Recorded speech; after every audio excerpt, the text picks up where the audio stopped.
Y con la entrevista 8:18 de la mañana. Estamos con el abogado Mauricio Murillo, síndico de la Cámara de Minería de Guayaquil y de Zaruma también. Bienvenido, abogado, un gusto de tenerlo aquí.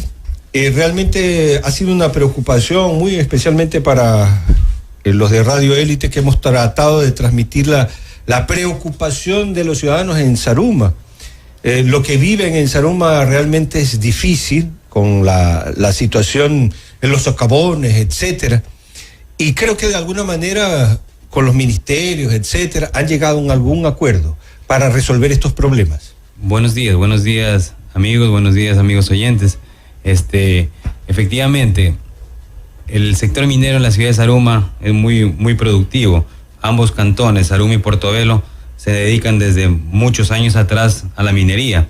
La minería en el país ha creado muchas fuentes de ingreso y fuentes de empleo. Y en la actualidad, lastimosamente, en el año 2015-2016, Zaruma, el centro urbano de Zaruma, en una manzana donde se ubica el Colegio de la Inmaculada, ocurrió un socavón por la minería ilegal que ha sido ejecutado durante varios años. Lastimosamente hubo una pérdida física, que es la Escuela Inmaculada, y unas casas también se encuentran en riesgo. Pero ustedes, quiero que tengan presente que ese socavón es ocasionado por la minería ilegal, la minería antitécnica, que también era trabajo de Arcón, que es la Agencia de Regulación y Control Minero, de efectuar esos controles, y lastimosamente no lo ha hecho. Y como no lo hizo Arcón desde tiempos atrás, desde años atrás, ahora, como vulgarmente se dice, lo ha pagado los platos rotos todos los concesionarios mineros, porque el día 15 de septiembre del presente año, el presidente dictó un decreto ejecutivo en el cual dictó un estado de excepción para paralizar las actividades mineras en el cantón Zaruma y Portobelo. Abogado, en términos generales, mi pregunta básica, desde que me enteré, fue varios meses atrás, de la situación en Zaruma. Mi pregunta básica es que esto no se hizo a la noche a la mañana. Claro. No es que es un huequito, no es que solamente hicieron excavar o media hora. Esto ha sido una acción continua durante muchos años. No sé si 10, 20 años, pero llegar hasta el centro de Zaruma les ha de haber costado bastante, y no creo que nadie lo haya visto. O sea, no creo que haya pasado desapercibido. Sinceramente, ni a los ciudadanos capaz que sí sabían y lo temían, las mismas autoridades, hablo de alcaldes, hablo de personas que estaban en el entorno, o policías, bomberos, etcétera. No creo que no lo hayan visto. Sí, efectivamente, usted tiene toda la razón. Este socavón ocurre cuando hay una minería antitécnica, y lastimosamente ha habido una concesión minera debajo del centro urbano de Zaruma. Debajo del centro urbano de Zaruma hay una concesión minera que años atrás lo hacía una empresa extranjera, una inglesa, si mal no recuerdo, que lo había hecho en forma técnica, respetando el colchón de amortiguamiento a la superficie. Lastimosamente, hace 10 años aproximadamente se otorgó una concesión que permitió la entrada de mineros ilegales, y donde hubo el hundimiento, más o menos para que tengan ustedes una idea de cómo es, existe una caverna del porte de un departamento de unos 200 metros cuadrados, donde explotan esas vetas que son muy ricas en minerales. ¿Qué mineral es el más importante? El oro. Por eso la gente, en Zaruma le dicen, se convirtió en la fiebre del oro, y también dicen que ahí está metido el diablo y cosas así que se escuchan en la ciudad de Zaruma. ¿Por qué? Porque las vetas mineralizadas contienen altos valores de oro. Entonces la gente, los denominados sableros, que es la gente que se dedica a explotar ilegalmente el oro, sacan en un día de trabajo $5,000, $10,000 que lo ganan en un día de trabajo. Con razón, pues, tan rápido es que se ha venido abajo por la ambición desmedida. Exactamente. Pero vuelvo a insistir, las autoridades tienen corresponsabilidad en eso. No creo que no lo han de haber escuchado, no creo que no los hayan visto. Son años de socavar esa ciudad, y esa ciudad está en peligro, sobre todo el centro de la ciudad de Zaruma, en caerse a pedazos. Claro, efectivamente. Gran culpa tienen las autoridades seccionales, que es el GAT de Zaruma, y la autoridad nacional, que es Arcón, que es el que tiene la atribución de controlar la minería. Hay un grupo de concejales que obviamente han llegado a la presidencia de la República preocupados por lo que ocurrió en Zaruma, como a todos nos preocupa como cámaras, pero repito, por la minería ilegal que se ha ejecutado. Totalmente de acuerdo. El grupo de autoridades seccionales, que es el GAE Saruma, el alcalde y los concejales, sabían con nombres y apellidos qué concesión minera estaba trabajando ahí, saben bien qué vecinos del lugar son dueños de casas que permiten ingresos, porque en las casas, así se escucha, en las casas, en la lavandería, en la cocina, tienen una bocamina para llegar al centro donde están. O sea que también los que están en la casa hay también muchos bajan, dueños de casa hacen un que huequito tienen minas y quieren también su parte. Tienen su parte. Eso se llama minería ilegal. ¿Por qué? Porque están explotando en una concesión minera que ya fue suspendida por el Estado, y la gente, los comunes, no podemos explotar minerales sin una concesión del Estado. Eso es minería ilegal, lastimosamente no ha sido controlada. La Agencia de Regulación y Control Minero viene desde años atrás y no hay un solo preso. Yo tengo estadísticas aquí. Quería preguntarle eso. ¿Y las autoridades responsables de haber vigilado? Porque hay dos tipos, e insistimos en esto, hay dos tipos de responsabilidades. Una, de acción o por omisión. Claro, así de claro es la ley. Si es de acción es porque participó, y de omisión es porque se hizo el loco o es inepto, pero no hay otra. Si usted es alcalde, si usted está en algún tipo de, inclusive como edil, y si usted no lo denuncia, es parte pues de... Eso, el grupo de concejales que se ha movido, un grupo de apoyo que no es todo Saruma, porque Saruma vive la minería y no está en contra de la minería. El 90% pero de la tampoco gente hay abajo de su casa, pues. Pero la gente que está afectada obviamente es un grupo que lastimosamente ha dado mala información, y sabemos bien que las autoridades seccionales saben bien con nombres y apellidos quiénes eran y no denunciaron el hecho. Control Minero, en base al artículo 57 de la Ley de Minería, tiene la obligación de sancionar a los mineros, y el fiscal de Saruma no ha iniciado una investigación veraz. No sé qué ocurre de por medio, pero en las estadísticas, en la rendición de cuentas de Arcón y del Ministerio de Minería del año 2016, en toda la provincia del Oro, que es una provincia minera netamente minera, solamente un proceso administrativo de sanción y sin resolución. Entonces, ¿cómo puede ser posible que ahora las mismas autoridades, Ministerio de Minería, Secretaría de Riesgo, Ministerio de Ambiente, van por el lado más fácil?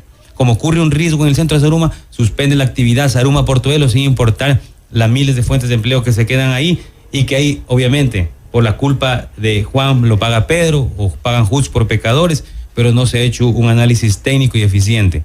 El Ecuador tiene un potencial minero muy rico, el austroecuatoriano ha generado muchos ingresos. Solo en regalías mineras, para que tengan una idea, en el año 2016 recaudó $42 millones de la pequeña minería que se ejecuta en la provincia del Oro, Azuay y Loja. ¿Y tiene más o menos alguna cifra en la minería ilegal? La minería ilegal que se ha evaporado porque no rinden cuentas, no pagan impuestos. No. Pero ha de haber algún tipo de rubro que ustedes calculan. Sí, nosotros suponemos que la minería ilegal es el doble. El doble. Si la minería ilegal produce un pago de regalías de 42 millones de pequeña minería, que es el minero artesanal y el pequeño minero, 42 millones en regalías, que se paga el 3% por cada exportación. Nosotros suponemos que la minería ilegal sacó el doble en mineral, y es un mineral que se vendió en forma ilegal, que se enriquecieron pocos, no pagó IVA, no pagó renta, no pagó regalías. Pero le pagó a las autoridades para que no miren, ocurre. Le pagó a otras autoridades para que no los cojan y a otras para que no investiguen. Lastimosamente eso ha ocurrido. Nosotros hemos tratado de hacerle llegar a las autoridades, les hemos enviado cartas indicándoles que nosotros debemos respaldar la minería bien hecha y técnicamente legal. En varias partes del mundo convive plenamente la minería y la comunidad. Y las propias autoridades deben saber que en Portobelo, en Nambije, El Pangui, Ponce Enríquez, primero fue el asentamiento minero y luego se convirtió en cantón. Así es. No podemos mover las vetas mineralizadas están ahí. Lastimosamente debe haber un control del municipio y de las autoridades de control, pero no lo ha habido. Ahora ya hemos llegado a lo peor, están suspendiendo, y el ministro Navas, que es el presidente del comité interministerial, porque el presidente dio la orden en un segundo decreto de que solamente no esté minería, porque minería no ha hecho bien su trabajo, y el ministro de Minería obviamente tiene sus funcionarios subalternos que deben rendir su gestión y dar su justificación por qué no han sancionado. Entonces ha nombrado un comité interministerial en el cual participan Riesgos, Ministerio de Ambiente, Defensa, Policía Nacional, Ministerio de Minería y autoridades seccionales que lo comprenden el alcalde y concejales. El presidente del comité, que es el ministro César Navas, desde el día martes, que está en la ciudad de Portobelo con sus subalternos, ha iniciado el proceso de levantamiento de suspensión únicamente a las concesiones mineras que cumplen con licencia ambiental, con permiso de Senagua, como debe ser. La concesión que cumple es la que debe seguir trabajando. recordemos que el concesionario minero que está ilegalmente establecido, sea persona natural o compañía, si causa un impacto al ambiente, el ministerio ubica e identifica para cobrar sanciones, pero al minero ilegal que explota, deja haciendo el daño, se va y la autoridad no lo sabe. Pero el fiscal provincial, el fiscal cantonal, Arcón, tiene la obligación legal, como usted lo dijo hace un momento, de denunciar y de perseguir ese delito, que es un delito contra los recursos naturales no renovables, sancionado de 5 a 7 años de prisión. Y por el caso de Zaruma no hay un solo detenido, no hay un solo sancionado. Porque va más allá, la ley de minería también dice, otra sanción administrativa, aparte de la prisión, es de lo que tú hayas extraído minerales, tienes que pagar al Estado el doble, porque esa es la sanción por haber explotado en forma ilegal. Hemos llegado a ese... Sí, abogado, ¿tú tenías alguna pregunta, Enrique? Sí, bueno, tenía una inquietud, no sé si ahora que ya el precio del petróleo pues ha bajado, en algunos artículos he leído que de pronto los minerales podrían hacer una especie de solución, tal vez no alcanzar los niveles del rubro de lo que nos representan como ingresos del petróleo, pero es importante, al menos leía en ese artículo, si nos dedicáramos a no solamente a tecnificar la minería y la explotación, sino a hacer la minería responsable. En alguna medida podríamos estar contrarrestando o podría estar aportando al Estado a través de lo que produce la minería, como para equilibrar en algo la balanza fiscal aquí en el país. Sí, mire, nosotros representamos al sector minero formal, ¿no? Estamos luchando para que la minería se torne formal y estamos conscientes de que el futuro rubro de ingresos luego del petróleo va a ser la minería.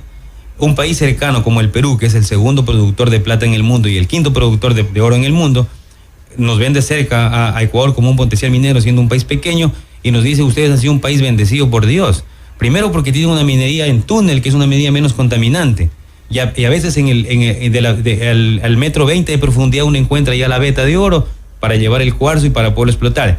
En el Perú, para poder ser el quinto país productor de oro en el mundo, ellos tienen que mover, como se dice, un cerro prácticamente.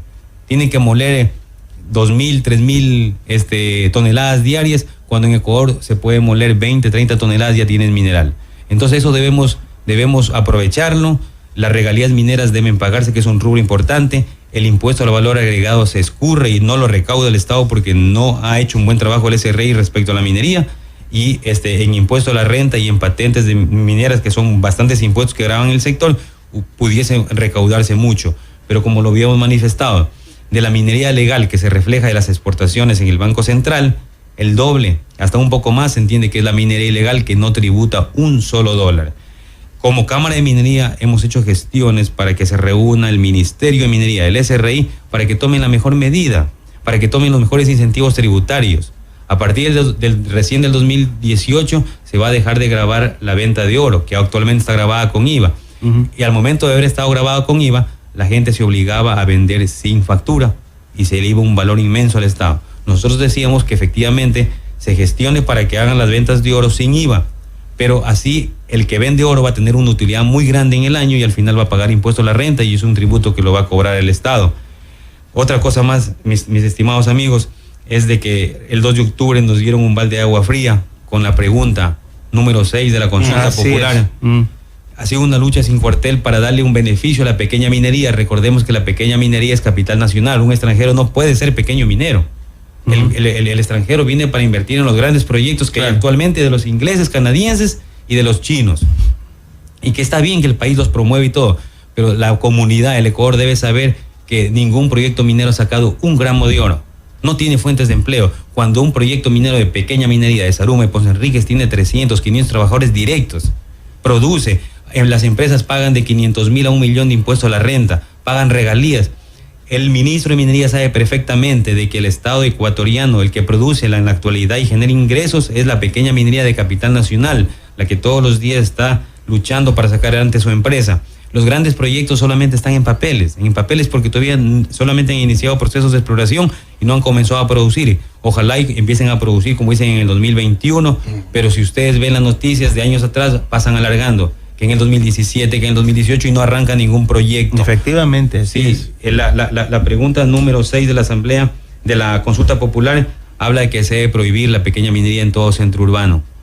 hemos llegado al Ministerio de Minería, ellos nos dicen que ellos no son los promotores de esa pregunta, que los promotores son Ministerio de Ambiente.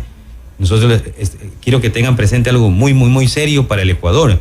Están prohibiendo la minería metálica en el centro urbano. El 80% de la minería metálica en el centro urbano es pequeña minería, porque la gente primero llegó a Yanzasa, a Nambija a explotar, luego se hizo Cantón. La gente primero llegó a Ponce Enríquez, luego se convirtió en Cantón Camilo Ponce Enríquez. Así fue en Saruma y en Portobelo. Puede trabajar perfectamente la minería en casco urbano si es controlada y técnicamente legal, pero con esa pregunta, si gana el sí, no va a haber minería. No se va a poder vender oro por Guayaquil, no se va a poder exportar el oro ni el concentrado de metales por el puerto de Guayaquil, porque tanto el aeropuerto José Joaquín de Olmedo como el puerto marítimo están en el centro urbano, que es Guayaquil. Recién las autoridades se han dado cuenta. Hemos hecho acercamientos a Quito y las autoridades se han dado cuenta, efectivamente, dice, hemos prohibido la minería en todas sus fases, porque así se la pregunta. Le digo, estás prohibiendo en todas sus fases. ¿Cómo la gente va a explotar? Peor todavía, la última fase de la actividad minera es cierre de minas. Si tú le cancelas las minas en Portobelo, en Saruma, el minero tiene que hacer un cierre de minas. Pero con la pregunta estás prohibiéndose las fases, no va a poder ni hacer cierre de minas.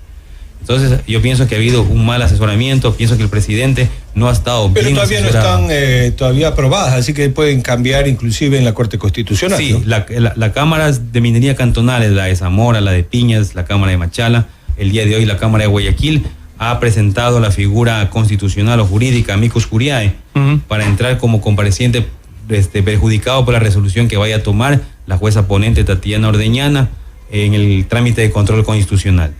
Gracias, abogado. Oye, y yo decía, ya no como una pregunta, pero como un comentario.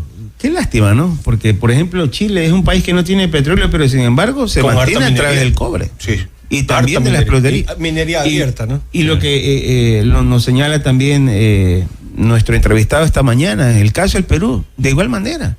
En el caso de Bolivia también. Deberíamos y sin embargo acá no hemos podido. Técnicas. Exacto, aún no hemos podido tecnificar la explotación en el Ecuador. Lastimosamente tiene mucha culpa los propios mineros, las autoridades. Es un país muy rico, muy rico. El auto ecuatoriano es un país muy rico, que pienso que sería un ingreso buenísimo que tanta falta le hace al Ecuador. Por desgracia se presta también para la corrupción. Abogado Mauricio Murillo, gracias por estar con nosotros. Y vamos a un corte y regresamos con más. Enseguida volvemos con más información de primera mano.